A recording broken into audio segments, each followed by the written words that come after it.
inaasahang pagtatagpo ng mga mundo.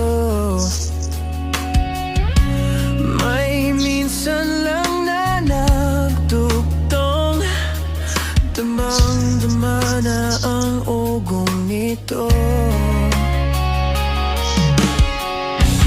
Di pa ba sapat ang sakit at